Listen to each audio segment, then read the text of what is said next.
Kavya genuine. ഫാമിലിക്ക് വേണ്ടി എന്ത് ത്യാഗവും ചെയ്യും. കാവ്യ എന്ന വ്യക്തിയെ ഇഷ്ടം. പലരും വഴക്കിട്ടു. മലയാളികളുടെ പ്രിയ താരമാണ് കാവ്യ മാധവൻ. കാവ്യ സിനിമയിൽ നിന്ന് വിട്ടു നിന്നിട്ട് വർഷങ്ങളായെങ്കിലും കാവ്യയെ ആരും മറന്നിട്ടില്ല. കാരണം അത്രയ്ക്ക് കാവ്യയെ എല്ലാവർക്കും ഇഷ്ടമാണ്. ദിലീപുമായുള്ള വിവാഹശേഷം അഭിനയത്തിൽ നിന്നും വിട്ടുനിൽക്കുന്ന കാവ്യ മാധവൻ മകൾ സ്കൂളിൽ പോയി തുടങ്ങിയ ശേഷമാണ് പൊതുപരിപാടികൾ പ്രത്യക്ഷപ്പെട്ടു തുടങ്ങിയതും ബിസിനസ് രംഗത്ത് സജീവമായതും. 2016 ശേഷം ഒരു അഭിമുഖത്തിൽ പോലും കാവ്യ പ്രത്യക്ഷപ്പെട്ടിട്ടില്ല. ദിലീപാണ് കാവ്യയുടെ വിശേഷങ്ങൾ ആരാധകരെ അറിയിക്കാറുള്ളത്. നടിയുമായി നല്ലൊരു സൗഹൃദം കാത്തു സൂക്ഷിക്കുന്നയാളാണ് നടിയും നിർമ്മാതാവുമായ സാന്ദ്ര തോമസ്.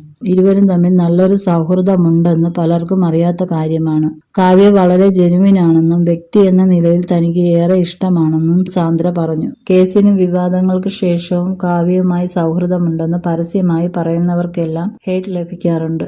ആര് കൊന്നാലും കൊലവിളിച്ചാലും കാവ്യ എന്ന വ്യക്തിയെ താൻ ഇഷ്ടപ്പെടുന്നുവെന്നതിൽ മാറ്റമില്ലെന്നും സാന്ദ്ര പറയുന്നു. കാവ്യയുമായി എനിക്കുള്ളത് സിനിമാ നടിയും നിർമ്മാതാവും തമ്മിലുള്ള സൗഹൃദമല്ല, രണ്ട് അമ്മമാർ തമ്മിലുള്ള സൗഹൃദമാണ്. അതിനപ്പുറത്തേക്ക് വേറൊരു സബ്ജക്റ്റിനെ കുറിച്ചും ഞങ്ങൾ സംസാരിച്ചിട്ടില്ല. എപ്പോഴും പിള്ളേരുടെ കാര്യമാണ് പരസ്പരം പറയാറുള്ളത്. എന്റെ പിള്ളേരുടെ കാര്യവും മാമാട്ടിയുടെ കാര്യവും. പിള്ളേർ 3 പേരും ഒരു സ്കൂളിലായിരുന്നു പഠിച്ചിരുന്നത്. അത് കഴിഞ്ഞ് മാമാട്ടി ചെന്നൈക്ക് പോയി. എന്റെ പിള്ളേരും സ്കൂൾ മാറി.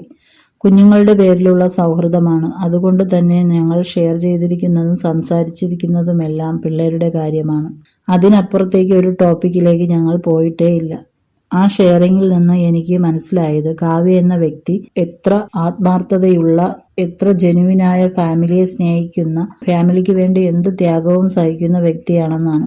അമ്മയായ കാവ്യയെ സ്നേഹിക്കുന്ന കാവ്യയെയാണ് ഞാൻ കണ്ടിട്ടുള്ളത്. അതുകൊണ്ട് തന്നെ കാവ്യയോട് എനിക്ക് അടുപ്പമുണ്ട്, മാനസിക അടുപ്പമുണ്ട്. ഞങ്ങൾ ഡെയിലി വിളിക്കുന്നവരല്ല, ഡെയിലി എന്ന ആഴ്ചയിലോ മാസത്തിലോ പോലും വിളിക്കുന്നവരല്ല. വല്ലപ്പോഴുമേ സംസാരിക്കാറുള്ളൂ. എന്നിരുന്നാലും എനിക്ക് കാവ്യയോട് മാനസിക അടുപ്പമുണ്ട്. വ്യക്തി എന്ന നിലയിൽ കാവ്യയെ എനിക്ക് ഇഷ്ടമാണ്. അതിന്റെ പേരിൽ എന്നെ കൊന്നോളൂ, കൊലവിളിച്ചോളൂ. മാധ്യമ സുഹൃത്തുക്കളിൽ പലരും സാന്ദ്ര സ്ത്രീപക്ഷമായിരുന്നുവെങ്കിൽ കാവ്യയുടെ കൂടെ നിൽക്കില്ലായിരുന്നു എന്നൊക്കെ പറഞ്ഞ് എന്നോട് വഴക്കുണ്ടാക്കിയിട്ടുണ്ട്. എന്നാലും എനിക്ക് എന്റേതായ ന്യായങ്ങളുണ്ട്. പക്ഷെ അത് മീഡിയയിലൂടെ പറയേണ്ട ന്യായങ്ങളല്ല. എന്തുകൊണ്ട് കാവ്യ മാധവന്റെ ഒപ്പം നിൽക്കുന്നുവെന്നതും എന്ന് കരുതി ജയ് കാവ്യ എന്ന് പറഞ്ഞ് നടക്കുന്നയാളല്ല ഞാൻ. കാവ്യ എന്ന വ്യക്തിയെ ഇഷ്ടപ്പെടുന്ന ഒരാളാണ് ഞാൻ, സാന്ദ്ര പറഞ്ഞു. നടൻ ബാബുരാജുമായുള്ള സൗഹൃദത്തെക്കുറിച്ചും സാന്ദ്ര മനസ്സ് തുറന്നു. ബാബുരാജ് ചേട്ടനൊപ്പം നിൽക്കുന്നതാണ് എന്റെ ഇൻസ്റ്റഗ്രാമിലെ ആദ്യത്തെ ഫോട്ടോ. ലോസ് ആഞ്ചലസിലെ ഹോളിവുഡിൽ വെച്ച് എടുത്തതാണ് അത്. പെരിച്ചാഴി സിനിമ ചെയ്യുന്ന സമയമായിരുന്നു അത്. ബാബുചേട്ടൻ തെറ്റ് ചെയ്തിട്ടുണ്ടെങ്കിൽ ഒരിക്കലും ഞാൻ ചേട്ടനൊപ്പം നിൽക്കുകയില്ല. ആരോപണ വിധേയനാണ് ഇപ്പോൾ. ഞാൻ കൂടെ നിൽക്കില്ലെന്നത് ബാബുചേട്ടന് കൃത്യമായി അറിയാം. എന്റെ കഴിഞ്ഞ സിനിമകളിലെല്ലാം അദ്ദേഹം ഭാഗമായിരുന്നത് കൊണ്ട് ഞങ്ങൾ സംസാരിക്കാറുണ്ട്. ചേട്ടനെ ഞാൻ വഴക്കു പറയാറുമുണ്ട്.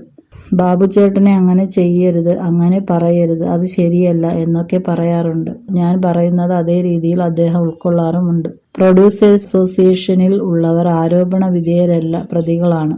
പോലീസ് കുറ്റപത്രം സമർപ്പിച്ച കേസിലെ പ്രതികളാണ് ഇപ്പോഴും അവിടെ ഉള്ളത്. എന്താണ് പിന്നെ നമ്മൾ അതിൽ പറയേണ്ടത് എന്നും സാന്ദ്ര ചോദിച്ചു.